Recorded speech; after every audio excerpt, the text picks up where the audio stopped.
Hello student, good morning. Shivaji group of institutions की इस online class में कक्षा 10 के सभी विद्यार्थियों का स्वागत है। बच्चों, हिंदी विषय के अंतर्गत हम सूर के पदों की व्याख्या को पढ़ रहे थे। आज इसी विषय को जारी रखते हुए मैं आपको सूरदास द्वारा रचित पद शीर्षक के अंतर्गत पद संख्या 9 की व्याख्या पढ़ाऊंगी। यह पद किसके द्वारा रचित है? सूरदास द्वारा। तो आप सभी बच्चे जिनके पास हिंदी की पुस्तक है, वह हिंदी की पुस्तक में सूरदास द्वारा रचित पद संख्या 9 को निकालकर उसकी व्याख्या मेरे साथ पढ़ें। थोड़ा कठिन है बच्चों, बड़े ध्यान से पढ़िएगा। ऊधव जाहु तुम्हें हम जाने। बच्चों, इसके पूर्व के वीडियो में मैंने आपको बताया था कि भगवान श्री कृष्ण, माता यशोदा, नंद बाबा, ग्वाल बालों, गोपिकाओं को छोड़कर मथुरा चले जाते हैं। वहाँ उनके घनिष्ठ मित्र बनते हैं उद्धव। उद्धव को ज्ञान का बहुत घमंड होता है, अहंकार होता है। उनके अहंकार को कम करने के लिए श्री कृष्ण उद्धव से कहते हैं कि हे उद्धव, तुम ब्रज चले जाओ और वहाँ मेरे प्रेम में पागल गोपियाँ रहती हैं, उनको समझाओ कि वो मुझे भूलकर निर्गुण निराकार ईश्वर की आराधना करने लगी। उद्धव ब्रज आते हैं, तरह तरह के तर्क देकर गोपियों को क्या करते हैं? समझाते हैं, परंतु उनके तर्कों को निराधार करते हुए गोपियाँ कहती हैं। तो गोपियाँ जो हैं उद्धव से कहती हैं, क्या कहती हैं? ऊधव जाहु तुम्हें हम जाने। हे उद्धव, तुम अब यहाँ से चले जाओ, तुम्हारे बारे में हम सब कुछ जान गए। क्या जान गए? श्याम तुम्हें वहाँ कौ नहीं पठायो। हे उद्धव, भगवान श्री कृष्ण ने तुम्हें यहाँ के लिए नहीं भेजा। तुम हो बीच भुलाने, तुम बीच रास्ते में रास्ता भूल गए, तुम बीच मार्ग में रास्ता भूल गए। ब्रजनारिन सो जोग कहत हो। जोग का मतलब बच्चों मैंने क्या बताया था? जोग का मतलब होगा ज्ञान योग। ज्ञान योग। ब्रजनारी माने ब्रज की स्त्रियों से। हे उद्धव, तुम ब्रज की स्त्रियों से ज्ञान योग के बारे में कहते हो। कहत बात न लजाने, यह बात कहते हुए तुम्हें लज्जा नहीं आती। बड़े लोक न विवेक तुम्हारे। विवेक माने क्या होता है बच्चों? ज्ञान। यद्यपि तुम बड़े विज्ञानवान बनते हो, परंतु तुम्हारे पास ज्ञान नहीं है। ऐसे भय अयानी, तुम तो बड़े ही अयानी माने अज्ञानी हो, तुम तो बहुत बड़े क्या हो? अज्ञानी हो। हम सो कही लई हम सही कह। तुमने जो भगवान श्री कृष्ण के बारे में कहा, जो कहा कि श्री कृष्ण को भूल जाओ और निर्गुण निराकार ईश्वर की आराधना करो, यह बात तुमने हमसे कह ली। हम सही कह, हमने क्या किया? इसको सह लिया। जिन धुन ले हो सयाने, अब तो बड़ेपन के या ज्ञानी होने के गुणों को धारण कर लो। कहाँ अबला कहाँ दशा दिगंबर, कहाँ हम ब्रज की अबला स्त्रियां और कहाँ नग्न रहने वाले दिगंबर। दिगंबर जो होते हैं वो ज्ञान योग की साधना करने वाले जो नागा होते हैं, उनको बोला जाता है दिगंबर माने नग्न रहने वाले। क्यों नग्न रहते हैं? क्योंकि उनका मानना होता है कि ये जो 10 दिशाएं हैं, 10 दिशाएं मतलब 10 दिशाएं, पूरब पश्चिम उत्तर दक्षिण, ठीक है बच्चों। और 10 उनके क्या हो गए? कोने और ऊपर और नीचे। वो कहते हैं कि ये जो 10 दिशाएं हैं यही हमारे वस्त्र हैं, इसलिए वस्त्र धारण करने की क्या नहीं समझते? आवश्यकता नहीं समझते। तो गोपियाँ कहती हैं कहाँ अबला कहाँ दशा दिगंबर, कहाँ हम बल रहित स्त्रियाँ और कहाँ वह तुम्हारी नग्न रहने वाली या दिगंबर दशा। मस्त करो पहचान, मस्त माने होता है चुप हो जाओ, मौन हो जाओ, मस्ती करो बातें मत करो। साँच कहो तुमको अपनी सौ, सौ माने होता है बच्चों सौगंध, साँच माने सच। गोपियाँ कहती हैं कि हे उद्धव, हम आपसे सच कहती हैं, तुमको अपनी सौगंध है। बूझती बात निदाने, निदाने माने निदान करो या बताओ, जो हम बात पूछ रहे हैं उसको बताओ। हे उद्धव, तुमको क्या है, अपनी सौगंध है, जो हम बात पूछ रहे हैं उसको सच सच बताओ।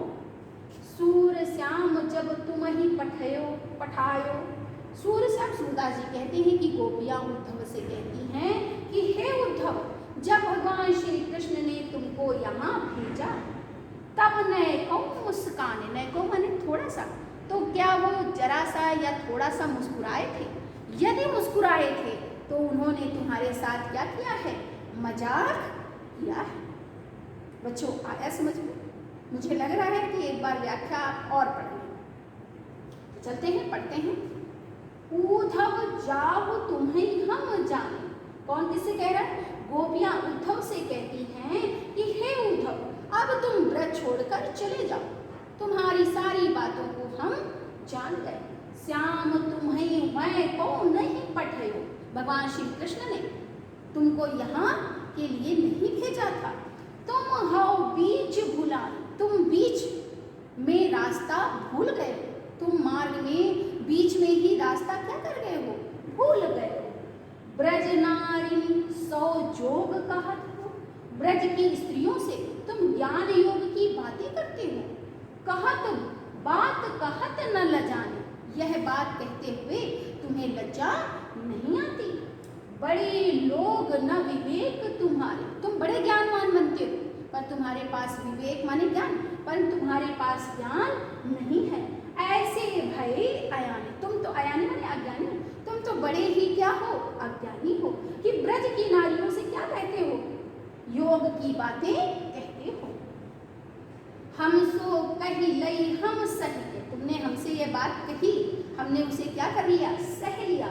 जिय गुण ले सयाने, अब तो बड़ेपन के ज्ञानियों के गुणों को धारण कर लो। कह अबला कह दशा दिगंबर, कहाँ हम बल रहित स्त्रियां और कहाँ तुम ज्ञान योग की साधना करने वाले दिगंबरों की बात हमसे कहते हो। मस्त करो पहचान, अब तुम मौन हो जाओ। मस्त करो पहचान माने अब तुम मौन हो जाओ। साँच कहूँ तुमको अपनी सौ, मैं गोपियाँ कहती कि हम सच सच कह रहे हैं, तुमको तुम्हारी सौगंध है। बूझती बात निदानी, हम आपसे एक बात पूछते हैं, उसका सही सही उत्तर दो। सूर श्याम जब तुम ही पठायो, भगवान श्री कृष्ण ने जब तुमको ब्रज भेजा था, मथुरा से ब्रज भेजा था, तब नैको मुस्कान, तो वो क्या मुस्कुराए थे? यदि वो मुस्कुराए थे तो उन्होंने तुम्हारे साथ क्या किया है, मजाक किया है।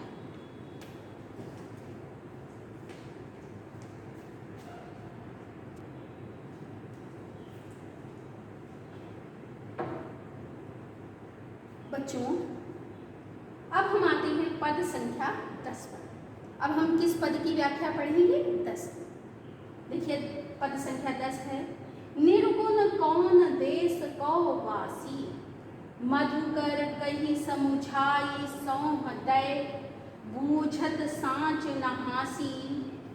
कौ है जनक कौन है जननी, कौन नारी कौ दासी। कैसो बरन भेष है कैसो, किम रस में अभिलाषी। पाओ पाओ गौ पुन कियो पापनो, जो रे करो गौ गरासी। सुनत मौन होए रहो बावरो, सूर सबे मत नासी। गोपियां जो हैं उद्धव से उस निर्गुण निराकार ईश्वर के बारे में परिचय पूछती हैं। किससे पूछ रही हैं, उद्धव से। क्या कहती हैं, निर्गुण कौन देश को वासी, हे उद्धव तुम जिस निर्गुण निराकार ईश्वर की बात हमसे कर रहे हो, जिसका ध्यान लगाने के लिए हमसे कह रहे हो, कौन देश को वासी, वो किस देश का रहने वाला है, अर्थात किस देश में निवास करता है। मधुकर कई समझाओ, यहाँ बच्चों जो मधुकर शब्द आया है वो उद्धव के लिए, किसके लिए है मधुकर शब्द, उद्धव के लिए। मधुकर कई समझाई सौहद, हे उद्धव तुम्हें तुम्हारी क्या है, सौगंध है, हमें ये समझाओ। पूछत साच न हासी, हम तुमसे सच्ची सच्ची या सत्य बात पूछ रहे हैं, हंसी नहीं कर रहे हैं। हे मधुकर, हे उद्धव, हमें ये, हे मधुकर, हे उद्धव तुम्हें सौगंध है, हमें ये समझाओ, हम तुमसे सत्य बात पूछ रहे हैं, हंसी नहीं कर रहे हैं। कौ है जनक, उसका कौन पिता है, जनक माने बच्चों क्या होता है, पिता। कौ है जनक, उसका कौन पिता है। कौन है जननी, उसकी कौन माता है। कौन नारी को दासी, उसकी पत्नी कौन है और उसकी दासी कौन है। कैसो वरण, वरण माने होता है वर्ण, उसका रंग कैसा है। भेष है कैसो, उसका, उसकी वेशभूषा कैसा है, कैसी है। किम रस मैं अभिलाषी, और किस आनंद, किस रस से वो आनंद प्राप्त करने वाला है। पाओगे, पावो गो पुण्य कियो आपन, हे उद्धव जो तुम करोगे उसका फल, उसका परिणाम तुम पाओगे। जो रो करोगे गरासी, गरासी का मतलब होता है छल, गरासी माने बच्चों क्या होता है, छल। हे उद्धव यदि तुम हमसे छल करोगे तो उसके फल का परिणाम जो होगा, या परिणाम जो होगा उसे तुम पाओगे। सुनत मौन हुए रहो बावरो, सूरदास जी कहते हैं कि गोपियों के ऐसे तर्कपूर्ण बातों को सुनकर बावरी उद्धव जो थे, ज्ञान के घमंडी उद्धव जो थे, वो क्या हो गए, मौन हो गए। सूर सबे मति नासी, और सूरदास जी कहते हैं उनका जो विवेक था, उनका जो ज्ञान का अहंकार था, वो सब क्या हो गया, नासी माने नष्ट हो गया। एक बार फिर से, गोपियां उद्धव से, चूंकि उद्धव गोपियों से कहते हैं कि तुम श्री कृष्ण को भूल जाओ, निर्गुण निराकार ईश्वर की क्या करने लगो, आराधना करने लगो।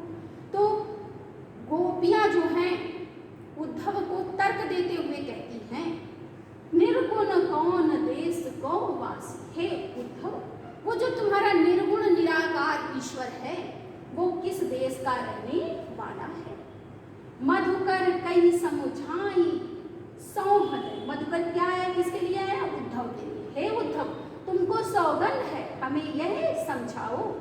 बूझत साच न हासी, बूझत माने पूछ रहे हैं, हम तुमसे, साच माने सत्य, हम तुमसे सच्ची सच्ची या सत्य बात पूछ रहे हैं। न हासी, हम तुमसे हंसी मजाक नहीं कर रहे हैं। कौ है जनक, उस निर्गुण निराकार ईश्वर का कौन पिता है। कौन है जननी, कौन माता है।